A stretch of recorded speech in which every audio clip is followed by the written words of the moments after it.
Hey guys, Super Gadget Guy here. This is a quick update of the VITA story. I took it apart. I think it's working, but I'm not sure yet. So basically there are 4 screws on the back. 1, 2, 3, 4. And 2 behind the accessory port right here. You flip it open. And then there's 2 more screws on the bottom next to the power port. So basically then you can basically pop it open and I don't think this is a smart idea. But once you pop it open, you can see, I have it on the wrong side. I'm going to have to reconnect it again. But as you can see, there's the battery connector and then there's the touchpad connector. And I swapped the battery and I have the battery connected right now. As you can see, it appears to be charging. So let me disconnect the charger and connect the rear touchpad, and hopefully I can get everything working. So just a quick update. That so far appears to be working. I will let you know whether it works or not. So the I haven't screwed it in the screws yet, but it turns on. It is a battery issue. I bought from eBay of this company called Brandby Mods, whatever it is. It's only $20, $21 including shipping. Simple swap, like I say, 2 screws on the bottom, 4 in the back, and 2 more behind the accessory port.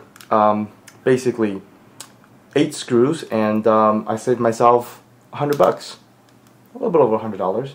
So yes, the 3G car, I basically unplugged everything. So bad thing is, I wish Sony would, back their product a little bit better. When something like this, when the battery, you just didn't charge it, the battery death, you can't even play it with the power cord plugged in. That seems to be ridiculous. On the other hand, they make it pretty simple to take apart. So there you have it. Simple battery swap, fix the issue. Now I know that with lithium-ion battery, do not let it drain completely. I'll just keep it charged, and if something goes bad again, at least I know, it's pretty simple to take it apart.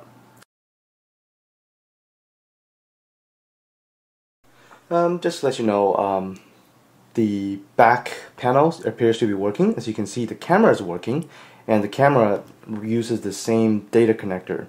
So the battery is basically behind right here, and the data connector runs to the with a power cord to the main board. So as you can see, the camera is working, so it works, and I'm very happy.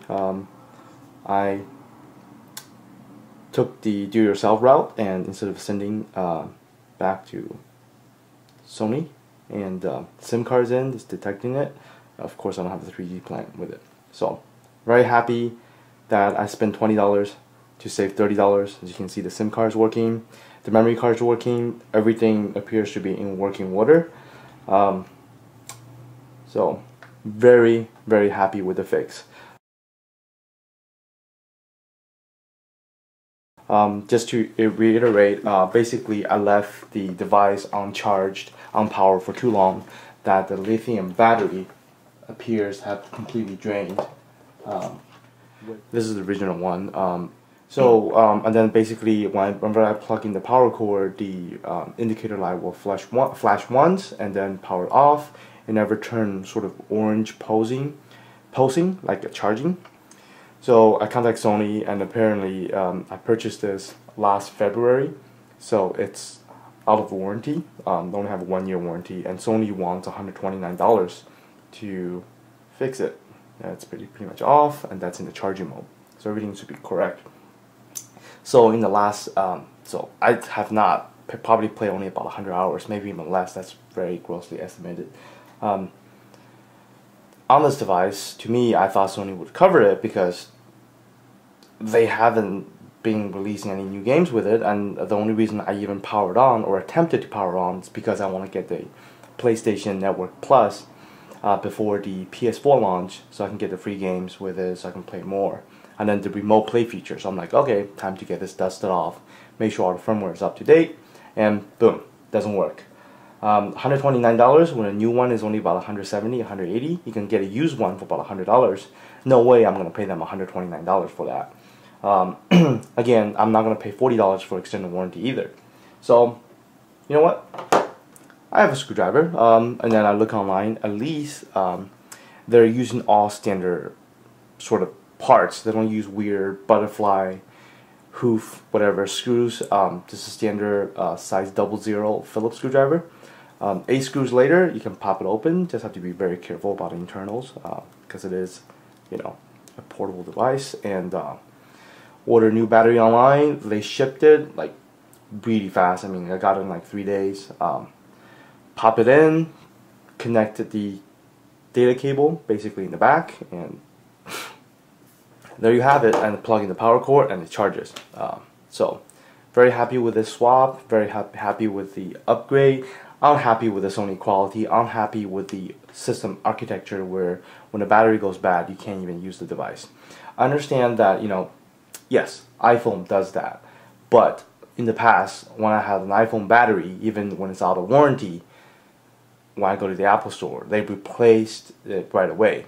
Given with a refurbished phone, but they swap it. No questions asked. They didn't give me any hard time saying, oh, this is your problem. Or the screen that's flickering.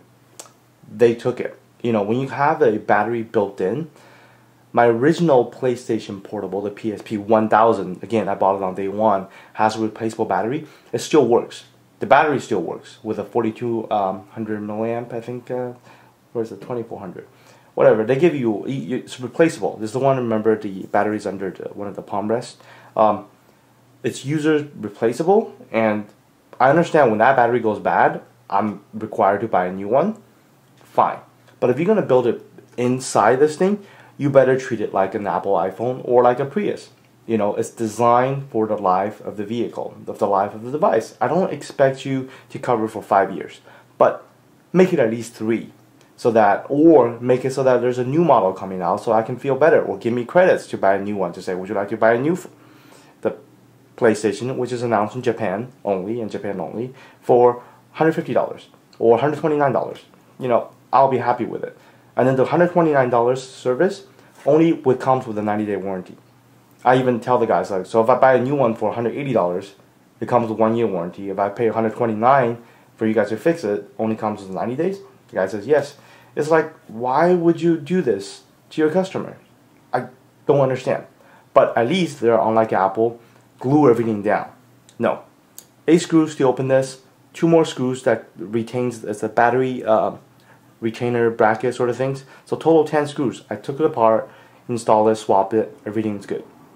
At least they didn't learn that from Apple.